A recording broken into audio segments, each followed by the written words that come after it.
स्कूलखबर.com के सीधा सवाल के आज के एपिसोड में हम बात करेंगे राष्ट्रीय शिक्षा नीति में एक बड़े बदलाव की, यानी कि कोडिंग को इंट्रोड्यूस करना। क्लास 6 से कोडिंग को अनिवार्य कर दिया गया है और क्लास 9 से आर्टिफिशियल इंटेलिजेंस को अनिवार्य किया गया है। कितना जरूरी है, कितना सार्थक है ये पहल, और आज जिस प्रकार से इसका बाजारीकरण भी हो रहा है उस पर भी हम बात करेंगे। तो उस पर बात करने के लिए सीधा सवाल में हमारे साथ एक्सपर्ट होंगे और हम जानेंगे कि किस प्रकार ये कोडिंग हमारे बच्चे के लिए जरूरी है और कैसे ये हमारे जीवन में बदलाव।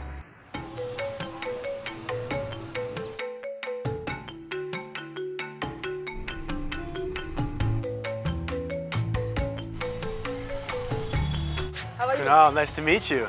Good.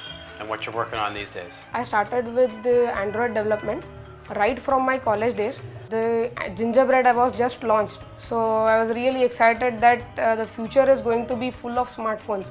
In my final year, I took the Android project that helped me to get my career into Android. So I was looking for some certification that will help me in my jobs. Your mom has or your dad has about you with computers.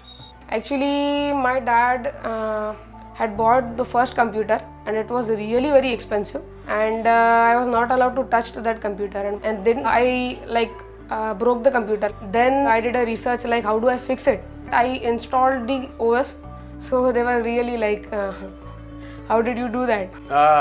Whether you're just starting out on your journey toward a career in Android development, or you've been working as an Android developer for some time, you might ask yourself, how can I separate myself from the pack and get recognized?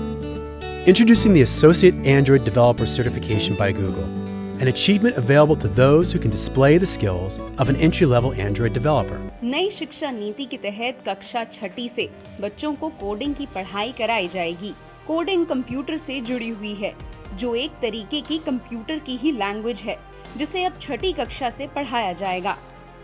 ये किसी एक विभाग की नीति नहीं, एक सरकार की नीति नहीं है, ये देश की नीति है और शिक्षा की नीति है, क्योंकि शिक्षा किसी भी व्यक्ति का, परिवार का, समाज का और राष्ट्र का आधारशिला होती है। और यदि वो ठीक है तो सब कुछ ठीक है, शिक्षा ठीक नहीं है तो कुछ भी ठीक नहीं है।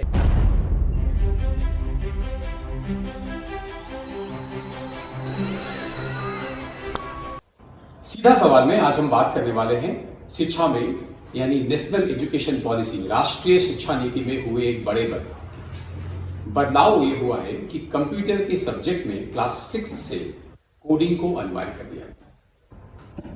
दूसरा, क्लास 9 से आर्टिफिशियल इंटेलिजेंस को अनिवार्य कर दिया गया है। कितना जरूरी है इस समय, इस बदलाव को आप किस तरह से देखते हैं? कितना हमारे बच्चों के भविष्य पर ये बदलने वाला है? कितना हमारे स्कूल तैयार हैं और किस प्रकार से ये आने वाले समय में शिक्षा की एक नई दिशा तय करेगा? इन सब पर बात करेंगे सीधा सवाल में। और आज उस पर बात करने के लिए हमारे साथ एक्सपर्ट, फाउंडर एंड सीईओ एडुस्क्वायर और प्रेसिडेंट आंसर फाउंडेशन के मिस्टर मुदित ठक्कर जी। मुदित ठक्कर जी, बहुत बहुत स्वागत है आपका हमारे शो में। और जैसा कि सीधा सवाल में हमारा शुरू से एक हो रहा है कि हम सीधे सीधे सवालों पर बात करते हैं, तो सीधा सवाल में हम सीधे सीधे मुद्दे पर आते हैं और हम बात करना चाहेंगे कि नेशनल एजुकेशन पॉलिसी में जो ये बदलाव आया है, यानी कोडिंग को क्लास 6 से अनिवार्य कर दिया, किस तरह से आप देखते हैं? सबसे पहले तो आशीष जी, आपने अपने इस कार्यक्रम में मुझे इनवाइट किया, उसके लिए बहुत बहुत धन्यवाद।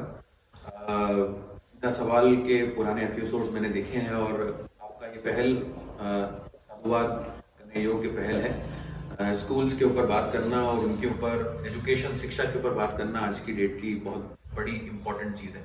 कोडिंग नेशनल एजुकेशन पॉलिसी में आज जो हमारे सामने इंट्रोड्यूस हुआ है, वो बहुत समय से एक ऐसी चीज थी जिसकी दरकार थी। हमारा एजुकेशन सिस्टम जो है, हम भी देख रहे हैं कि एजुकेशन पॉलिसी आने में ही हमें बहुत साल लग गए। बड़ी अच्छी बात है कि नए एजुकेशन पॉलिसी में बहुत सारे अलग अलग लोगों के विचारों को, सजेशंस को समाहित करते हुए आज इस पूरी पॉलिसी की संरचना हुई है। और इसमें जो कोडिंग है उसका एक बहुत बड़ा योगदान हम कह सकते हैं आधुनिक शिक्षा के अंदर है और रहने वाला है कमिंग समय में, आगे आने वाले समय में। जहाँ तक मैं कोडिंग की अगर आपको बात करूं तो कोडिंग वो फील्ड है जिसके माध्यम से स्टूडेंट्स बहुत सारी इनहेरेंट क्वालिटीज को अपने अंदर डेवलप करते हैं। कोडिंग का एक बेसिक हम बात समझने की कोशिश करें या इसका इम्पोर्टेंस समझें, तो जैसे हम और आप अभी बातचीत कर पा रहे हैं, भाषा के माध्यम से कर पा रहे हैं, आपका और हमारा कम्युनिकेशन हो पा रहा है, वैसे ही कम्युनिकेशन मुझे कंप्यूटर के साथ में करना है तो वो कहीं ना कहीं प्रोग्रामिंग लैंग्वेज या कोडिंग के माध्यम से हो सकता है। और चूंकि ये इसलिए भी रेलेवेंट है क्योंकि हम अपने आसपास में आज बहुत सारे कंप्यूटर्स से घिरे हुए हैं। हमारी कार, हमारे एसी, फ्रिज, ये छोटे छोटे कंप्यूटर्स से मिलकर बनी हुई चीजें, और इन कंप्यूटर्स चूंकि इनका जो यूज है वो हमारे लाइफ में बढ़ता जा रहा है, तो इनके ऊपर काम करने वाले लोगों की भी बहुत ज्यादा जरूरत है। इसलिए कोडिंग का होना स्कूल एजुकेशन से बहुत जरूरी है और ये एक स्वागत योग्य पहल है गवर्नमेंट की तरफ से। तो कोडिंग एक्चुअली जिस तरह से आप बता रहे हैं कि इतना जरूरी है, तो कोडिंग करने से फायदे क्या है? मतलब क्या सीख जाएगा बच्चा इस तरह से कोडिंग से कि उसको आज लग रहा है सरकार को कि नहीं क्लास 6 से इसको डालना जरूरी है।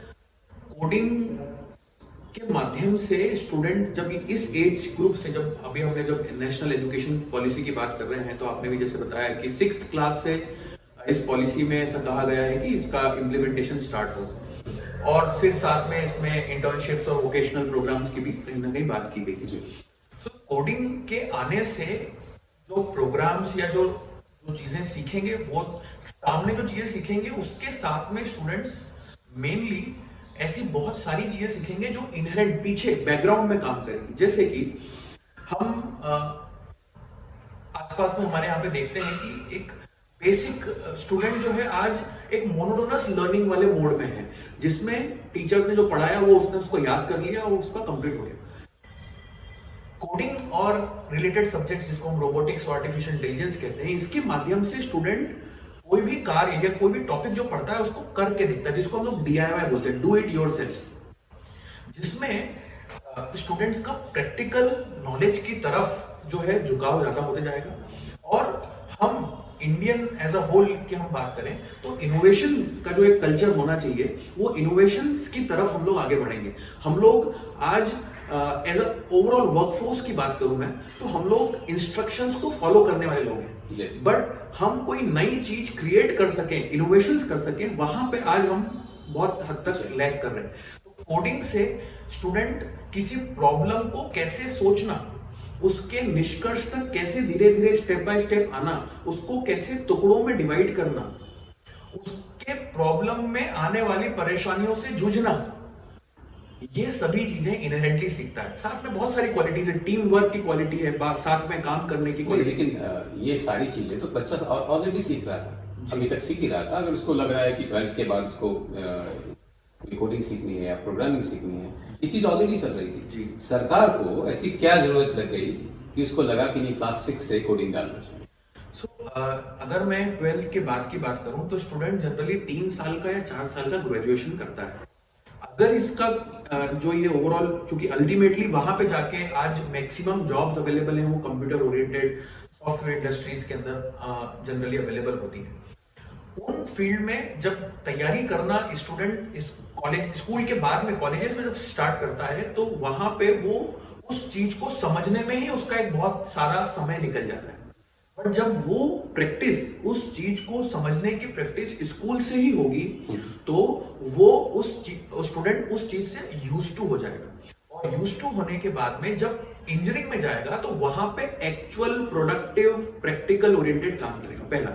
दूसरा, पहले के समय में इंजीनियरिंग के अंदर कोडिंग इसलिए ही की जाती थी क्योंकि वो एक जिसको बोल सकते हैं traditional conventional text based coding जो थी वो वहां पे इंजीनियरिंग के अंदर थी।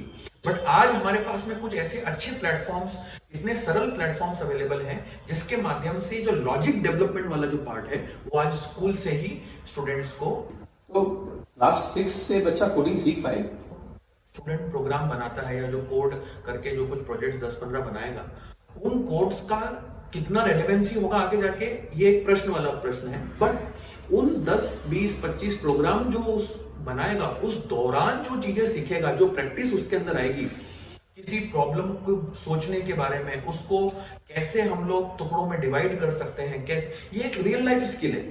हमारे जीवन में भी हम रोज कहीं ना कहीं प्रॉब्लम से निकलते हैं। और हमारे जो सामाजिक आजकल हम लोग इम्बैलेंसेस देख रहे हैं, बहुत सारे बच्चे अच्छे रिजल्ट्स नहीं आने के कारण अपने आप को कई बार परेशान, अपने आप को दुख देते हैं या किसी और को दुख देते हैं। ये चीजें जो है अल्टीमेटली क्यों हमारे समाज में उत्पन्न हो रही है, क्योंकि बच्चे लोग प्रॉब्लम्स के साथ में जूझना नहीं आता है उनको। तो कहीं ना कहीं ये जो कोडिंग वाली चीज है, या मैं इवन इसको गेम से भी रिलेट करता हूं, जब ये चीज हमारे लाइफ का एक अभिन्न अंग बनता है तो हम अपने लाइफ स्किल्स को भी सीखते हैं। कोडिंग यहाँ पे इंट्रोड्यूस करने का फायदा यह है कि अलॉन्ग विद दी गेम्स और जो खेल हैं उनके अलावा आज चूंकि बच्चे जो है बहुत टेक सेवी हैं, बच्चों को मोबाइल चलाते, एक 3rd 4th स्टैंडर्ड के बच्चे भी अच्छे से मोबाइल चलाते, टेक्नोलॉजी को समझते हैं। तो वो उनको जब इस चीज से इंट्रोड्यूस किया जाता है तो कहीं ना कहीं उनका इंटरेस्ट भी डेवलप होता है और वो बहुत नई चीजें सोच के इम्प्लीमेंटेशन स्टेज पे। मतलब आपका कहना ये है कि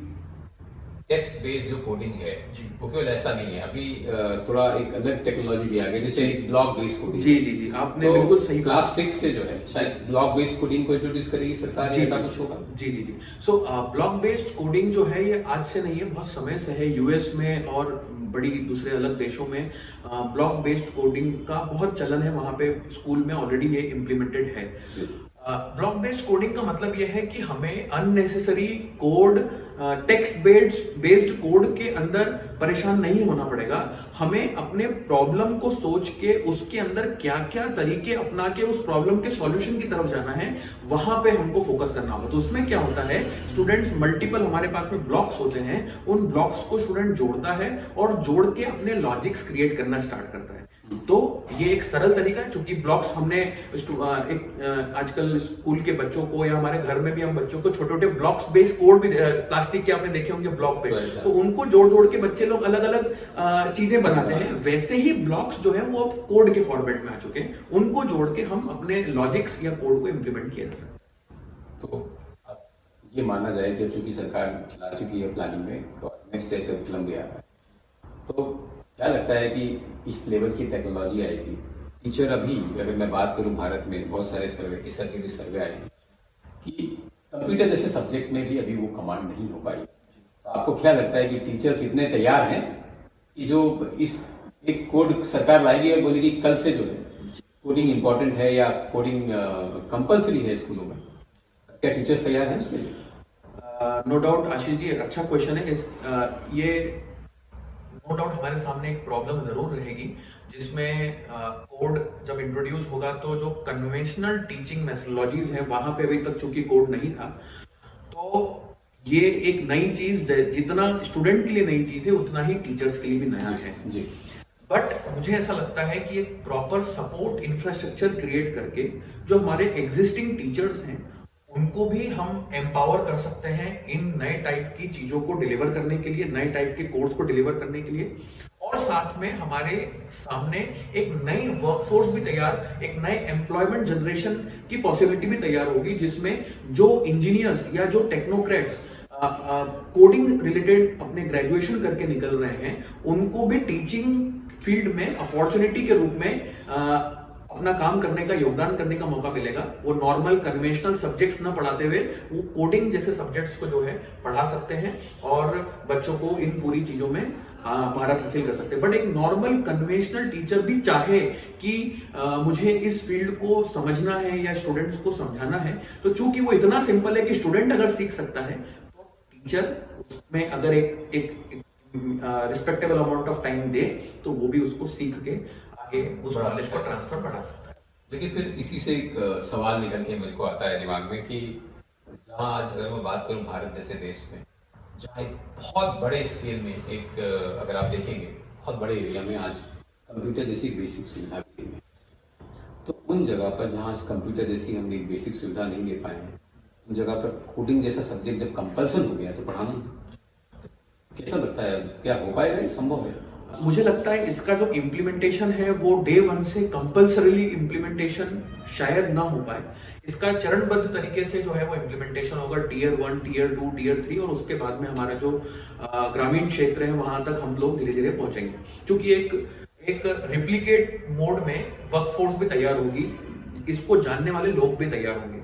तो ये एक चरणबद्ध तरीके से राइट फ्रॉम टीयर 1 से लेके नीचे तक धीरे धीरे आएगी। एग्जीक्यूशन और delivery is the most and important की कंसर्न इस पूरी चीज का है। बट हम ये सोचें कि हम डे 1 से इसको ग्रामीण स्तर तक पहुंचा पाए, वो एक बड़ा प्रश्न है, क्योंकि आपने जैसे एक कंप्यूटर इंफ्रास्ट्रक्चर की बात करी, वो तो हमारे सामने एक बहुत बड़ा चैलेंज है ही, साथ में भाषा लैंग्वेज भी एक बहुत बड़ा चैलेंज है, क्योंकि कोडिंग जनरली जो है आज इंग्लिश के वर्ड्स को या कीवर्ड्स को यूज करके प्रयोग करके की जाती है। तो ये दोनों मेजर चैलेंजेस धीरे धीरे सॉल्व होते हुए हम लोग देखेंगे और उसके बाद में वो नीचे तक भी पहुंचेगी। कितने समय में पहुंचेगी ये एक बहुत बड़ा प्रश्न है, जरूर है, बट हम लोग इसका एक्चुअल सामने जो इम्प्लीमेंटेशन है वो टीयर 1, टीयर 2 और टीयर 3 सिटीज में स्पेसिफिकली वो स्कूल जैसे कि प्राइवेट स्कूल्स, बहुत सारे स्कूल्स अफोर्ड कर लेते हैं, कंप्यूटर लैब्स होती हैं, तो वहां पे ये चीज हो सकती है। दूसरा, इसका एक अच्छा पॉइंट ये भी है क्योंकि हमारा अब जो मोबाइल इंफ्रास्ट्रक्चर है वो भी बहुत नीचे लेवल तक जा रहा है, हर कोई बहुत सस्ते स्मार्टफोन भी एस्पायर करता है, तो उस टेक्नोलॉजी स्मार्टफोन्स के माध्यम से भी जो है आजकल बहुत सारी अच्छी इंटरेक्टिव एप्स भी आ रही हैं, तो उनके माध्यम से इस कोडिंग को वहां तक भी पहुंचाए। तो बहुत हैवी कॉस्टली इंफ्रास्ट्रक्चर की जरूरत एकदम नहीं है, शुरुआत में मोबाइल से भी स्टार्ट करके इसको धीरे धीरे नीचे तक जी ले जा सकता है। लेकिन फिर अगेन एक बात जो भी आपने बीच में बोली, मुझे थोड़ा अभी भी बहुत कंसर्न है, मेरे ख्याल से जो लोग हमें देख रहे होंगे इस प्रोग्राम के माध्यम से, उनके दिमाग में एक बात निकल के वही आएगी कि पूरी कोडिंग इंग्लिश में, पूरी कोडिंग आई थिंक हिंदी में नहीं है कोडिंग नहीं है। तो जब भारत जैसे देश में जहाँ हमारी पॉलिसी, एजुकेशन पॉलिसी बोल रही है तो हिंदी माध्यम में पढ़ाई कराएंगे, जो दिया है सरकार ने जी, तो जब हिंदी माध्यम में या हिंदी मीडियम में वो फोर्स कर रहे हैं, तो कंप्यूटर जैसे सब्जेक्ट में जब बच्चा कोडिंग करेगा तो वहाँ हिंदी कैसे करेगा? मुझे ऐसा लगता है इस वीडियो को देखने के बाद में कुछ इनोवेटर्स, स्टार्टअप्स या यंग माइंड्स ये सोचें कि हम कैसे हिंदी भाषा में कोडिंग लैंग्वेजेस को डेवलप कर सकें। तो आगे आने वाले समय में हम जरूर ये देखेंगे, शायद हमारी मातृभाषा में जो हमारी बोली है उसके अंदर भी कोडिंग या इन टाइप के ब्लॉक प्रोग्रामिंग के टू स्टार्ट विथ, वहां से हम लोग उस टाइप की लैंग्वेजेस को देखें। इंग्लिश ग्रामीण, जहां तक मैं ग्रामीण लोगों की या बच्चों की बात करूं, वहां पे नो डाउट आज बहुत बड़ा चैलेंज है, मैंने आपको पहले भी कहा। तो इंफ्रास्ट्रक्चर के साथ में भाषा का जो एक समावेश है वो वहां तक पहुंचना डिफिकल्ट है, बट जब इंग्लिश के साथ में, मतलब इंग्लिश कोड को हिंदी के माध्यम से एक्सप्लेन करवाया जाए, तो मुझे लगता है कि गवर्नमेंट ये पूरी पॉलिसी को लॉन्च करने के साथ में इसका प्रॉपर मातृभाषा में कंटेंट भी तैयार करके नीचे लेवल तक पहुंचाए, जिससे अगर वो इंग्लिश में भी है बट अगर उसको एक्सप्लेन हम हिंदी में कर रहे हैं तो बच्चों के लिए समझना बहुत ज्यादा डिफिकल्ट नहीं है। क्योंकि मेरा एक एक्सपीरियंस रहा है पिछले 9-10 सालों के अंदर, बहुत सारे ग्रामीण परिवेश के बच्चे भी हमारे पास में आते हैं, और जब उनको एक सरल तरीके से इस कोडिंग का इंट्रोडक्शन शुरुआत में किया जाता है तो वो उस चीज में अपने आप को, जिसको बोल सकते हैं, समाहित करते हुए आगे उसमें डेवलपमेंट करना स्टार्ट करते हैं। बट फर्स्ट इंट्रोडक्शन बहुत सिंपल और बहुत अच्छे तरीके से होता है, तो वो नो डाउट उसमें आगे काम करता है। कोडिंग को जो प्रश्न एक थोड़ा निकल के आता है कि कोडिंग से क्या फायदा है सिखाने से अभी, और एक एप्रोप्रिएट एज क्या मांग रहे हैं इसमें? पहली चीज जो दिमाग में आती है या जो स्टूडेंट पेरेंट्स को समझना चाहिए वो ये कि बैक इंटरेस्ट क्या है कोडिंग सिखाने के प्रति। क्या ये सिर्फ हमारे परिचित ने किसी ने करवाया तो मेरे बच्चों को करवाना है? अगर ये इंटरेस्ट है तो शायद हम कभी भी सेटिस्फाई नहीं हो पाएंगे। मुझे ऐसा लगता है कि कोडिंग, जो मैंने आपको शुरुआत में क्वालिटीज बताई, problem solving skills, problem finding skills, scientific temper, personality development overall जो है, पब्लिक के साथ में काम करना जिसको हम लोग ग्रुप टीम वर्क कहते हैं, ये सभी चीजें जो है इनहेरेंटली बच्चा इसके माध्यम से ब्रॉडर पर्सपेक्टिव में देखा जाए तो सीखता है, और कॉन्सेप्ट डेवलपमेंट करना भी सीखता है, नो डाउट उसके माध्यम।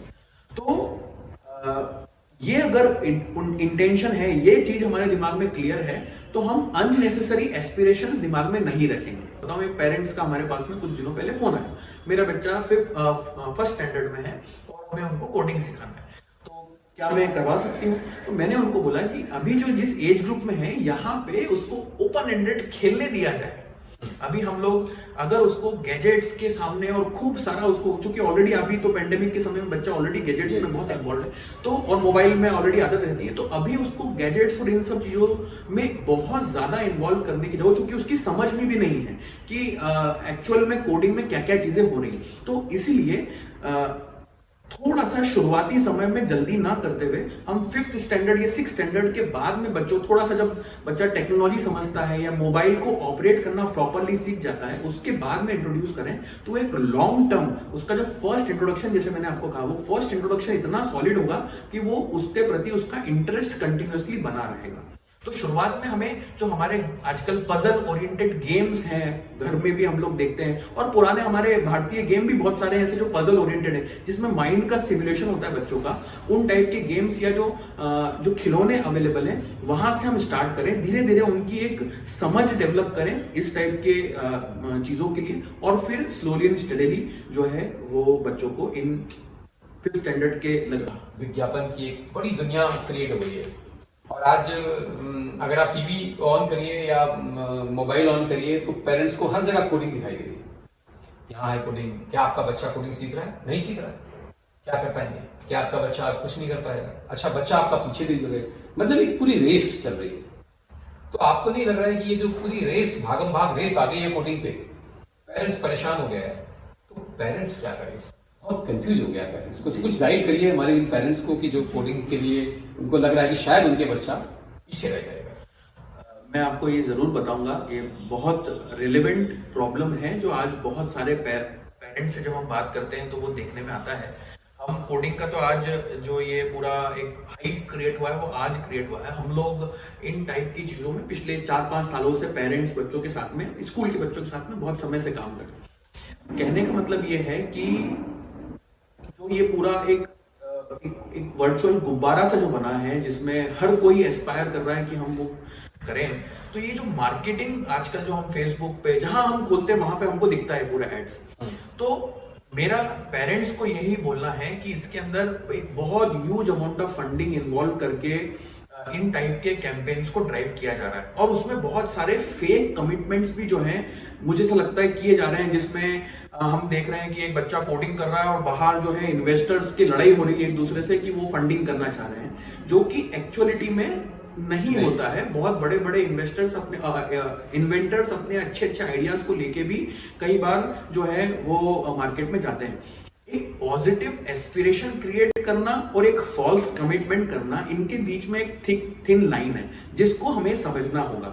हम उन फॉल्स चीजों को समझ के ऐसे एस्पिरेशंस पाल लें जिसमें हमारा बच्चा भी वही एकदम चीजें रिप्लिकेट कर ले, तो हमारा अपने लिए और अपने बच्चों के प्रति जो एक नजरिया है, जो उनसे जो एक इच्छा रखते हैं, वो हम फॉल्स इच्छाएं रखेंगे।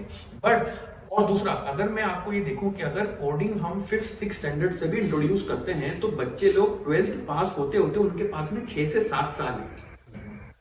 तो अगर ये step by step slowly and steadily अगर होता है तो स्टूडेंट्स जो है उसमें रियल इनोवेटर्स या इन्वेंटर्स की तरफ बढ़ सकते हैं। अभी क्या है कि इतनी जो रैट रेस हो रही है, इसमें सभी लोग बहुत जल्दी जल्दी रिजल्ट्स लाना चाहते हैं, तो उसमें क्या हो रहा है कि हम यहाँ पे अगेन अपने बच्चों को रोबोट्स बना रहे हैं, जिसमें एक प्रिस्क्राइब्ड सेट ऑफ इंस्ट्रक्शन है, connect point number A two point number B, point number C two point number D। बच्चों ने पहली बार करा, बहुत मजा आया, खुशी हुई और हो भी गया। बट यहाँ पे जो बेसिक इंटेंट है सीखने का, इनोवेशन की तरफ, क्रिएटिव थिंकिंग की तरफ, वो खत्म हो रहा है। हमने क्यों पॉइंट नंबर A को पॉइंट नंबर B से कनेक्ट किया, क्यों हमने ब्लॉक नंबर A को ब्लॉक नंबर D से कनेक्ट किया, ये प्रश्न अभी भी अधूरे हैं सॉल्व नहीं। इसी कारण जब हम 10 प्रोग्राम स्टूडेंट्स को बनाना सिखाते हैं, वो 10 तो प्रोग्राम बना लेंगे, और जब आप 11वां प्रोग्राम बनाने के लिए कहेंगे तो वो शायद उसको अचीव या बना नहीं पाएगा। तो हमें जो भी इस पूरी एक्टिविटी में जो हम इन्वॉल्व होना भी चाह रहे हैं, तो हम एक्चुअली में जो हिडन चीज, जो आप analytical thinking, problem solving skills, इन स्किल्स की तरफ हम फोकस करवाएं, बच्चों को थोड़ा सा सोचने दें, जूझने दें और सॉल्यूशन की तरफ आने दें, तब जाके वो जो चीज सीख रहा है उसमें भी रिजल्ट पा पाएगा और अपने लाइफ के अंदर भी वो चीजें चेंजेस। यानी आप बोल रहे हैं कि ये जो पूरा एक सिनेरियो क्रिएट हुआ है पेरेंट्स के सामने, ये एक्चुअली एक आर्टिफिशियल सिनेरियो क्रिएट हुआ। इसमें वास्तविकता से इसका कोई लेना देना नहीं है कि अगर मेरा बच्चा अगर 6 महीने कोडिंग सीख लेगा तो कल वो किसी एक बड़े संस्थान में इमीडिएटली पोस्टेड हो जाएगा, या वो शायद जो है उसके ऐप को इमीडिएटली एक बड़ी कंपनी उसको स्पॉन्सर कर लेगी। इस आर्टिफिशियल है, मतलब इसका वास्तविकता से कोई लेना देना है? ये इसको बोल सकते हैं बढ़ा चढ़ा के दिखाने वाली बात है। ये उस तरफ हम बढ़ेंगे जरूर आगे, बट एक्चुअली में आप भी जानते हैं जो सक्सेस होती है वो एक समय के साथ में एक लग के काम करने वाली, जब हम लोग कंटिन्यूअसली किसी चीज में इन्वॉल्व होते हैं तब जाके हमको एक ओवरऑल रिजल्ट या प्रोडक्टिव आउटपुट मिलता है। तो इन चीजों से जो पिक्चर क्रिएट की जा रही है कि वो कुछ ऐसा सडन ट्रांसफॉर्मेशन हो जाएगा या एक ऐसी चीज हो जाएगी कल बिल्कुल लाइन लग जाएगी या आपकी ऐप जो है कल हजारों लाखों लोग डाउनलोड कर लेंगे, अगर ये सोच है इन ये पर्सपेक्टिव अगर बन रहा है तो ये गलत है। नो डाउट उस तरफ हम फर्स्ट फ्यू स्टेप्स लेंगे। बच्चों के अंदर भी वो टेम्परामेंट डेवलप कराना जरूरी है। क्या अगर हम उनको ये कहेंगे कि 6 महीने में तुम ये बना लोगे तो बच्चे भी अनवांटेड चीजें एक इमेजिनेशन क्रिएट कर लेंगे और वो अगर अचीव नहीं होगी तो कल जाके बैकफायर करेंगे। अगर आज चूंकि अब तो इंट्रोड्यूस हो रहा है तो अभी इसका पूरी साइकिल कंप्लीट नहीं हुई है, अभी तो ये सिर्फ इंट्रोडक्शन फेज में है। जब ये कंप्लीट होगा अगले 6 महीने 8 महीने 1 साल के अंदर, तो बच्चों के अंदर हो सकता है डिप्रेसिव मेंटेलिटी आ जाए कि हमने जो सोचा था, पेरेंट्स के अंदर डिप्रेसिव मेंटेलिटी आ जाए कि जो हमने चीज सोची थी वो तो हमको मिल ही नहीं रही है। तो ये बैकफायर ना करे, इसीलिए चीज बहुत इंपॉर्टेंट है। तो इसके 2 मायने हैं, चीज इंपॉर्टेंट है, अगर हम ध्यान से करेंगे तो बाद में बैकफायर नहीं करेगी, और दूसरा इस पूरे मार्केटिंग गिमिक से हम ये भी ना निकालने की कोडिंग ही इंपॉर्टेंट नहीं है। चूंकि वो इंट्रोड्यूस हुई है एनईपी में तो बहुत बड़े बड़े विद्वानों ने डाली है, तो उसका एक इंपॉर्टेंस भी है। एक स्लो एंड स्टडी प्रोसेस के थ्रू उसके रिजल्ट्स दिखेंगे, बट अगर हम बहुत जल्दी करेंगे तो वो शायद हमें बैकफायर कर जाए। इसलिए इसका एक समझा हुआ डिसीजन और धीरे धीरे स्लोली एंड स्टडीली बच्चों के साथ में अगर हम उस पर काम करें तो मैं एक लास्ट सवाल आपसे, पेरेंट्स की जो एक्सपेक्टेशंस हैं वो एक्चुअल एक्सपेक्टेशंस क्या होंगी कोडिंग को लेकर? जी, सो अभी जब तक ये हमारे स्कूल के पूरे करिकुलम में नहीं आती, बहुत सारी private schools already in type के कोर्स में कुछ ना कुछ काम छोटे स्तर पे अपने स्तर पे कर रही हैं, बट अगर हम बच्चों को इंट्रोडक्शन करवाने की बात करें तो थोड़ा सा 2 चीजें मैं इसमें कहना चाहूंगा। आजकल टेक्नोलॉजी जो है, बहुत सारी टेक्नोलॉजी एक दूसरे से इंटरकनेक्टेड है।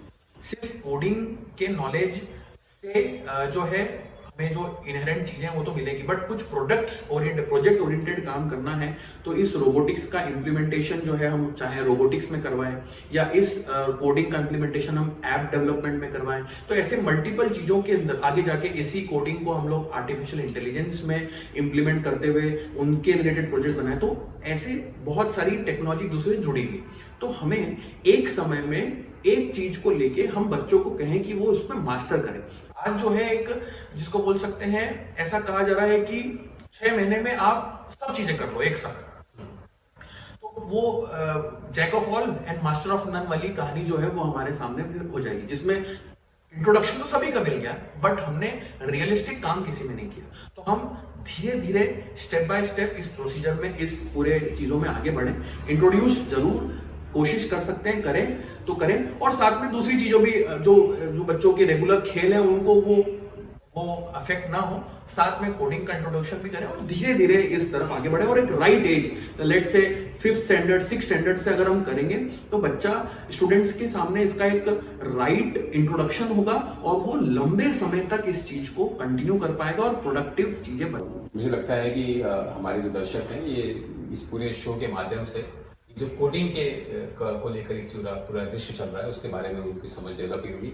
और बहुत बहुत धन्यवाद मोदी जी इस पूरे चर्चा के लिए, आपने पूरा समय दिया, हमें इस पर डिटेल हमारे ख्याल से इन चीज़ों को, पूरे मुद्दों को बताया। धन्यवाद आशीष जी, आपने अपने इस शो के अंदर बुलाया और एक रेलेवेंट मुद्दा तो आज सामयिक है सभी सोसाइटी के लिए, इवन एज अ होल, उस मुद्दे को आपने उठाया और मुझे आपके सामने अपने विचार प्रस्तुत करने का मौका दिया उसके लिए। तो सीधा सवाल के आज के एपिसोड में हमारे साथ एक्सपर्ट मोदी ठक्कर जी थे और इस पूरी चर्चा के माध्यम से जो निकल के आया है उसका मैं आपको सार ये जरूर बोलूंगा कि अपने बच्चों को कोडिंग क्लास 6 ऑनवर्ड सिखाइए और आर्टिफिशियल इंटेलिजेंस के क्लास 9 का वेट करिए। सरकार ने भी यही समझा है, हमारे एक्सपर्ट ने भी ये बोला है और हमारे ख्याल से आप भी ये मानेंगे। इसके अलावा भी यदि आपको लगता है कि सीधा सवाल में कोई ऐसे मुद्दे हैं जो आप तक नहीं पहुंच पाए हैं, हमें लिखें। इस हमारे जो नीचे नंबर दिए जा रहे हैं इस नंबर पर हमें व्हाट्सएप कर सकते हैं या हमें किसी ईमेल आईडी पर भेज सकते हैं। schoolkhabar.com जो हमारा शो है, इस शो के इसमें जो सीधा सवाल का हमारा एपिसोड है, इसके माध्यम से हम हर वो मुद्दे जो शिक्षा पे जरूरी हैं हम हमेशा उठाते रहेंगे और उन सभी मुद्दों के माध्यम से हम कोशिश करेंगे कि आपके सभी प्रश्नों का जवाब ऐसे सभी एक्सपर्ट्स के साथ दें। सीधा सवाल में हमारे इस एपिसोड को देखने के लिए धन्यवाद। और यदि आपको हमारा एपिसोड अच्छा लगा तो हमारे YouTube चैनल को सब्सक्राइब जरूर करें।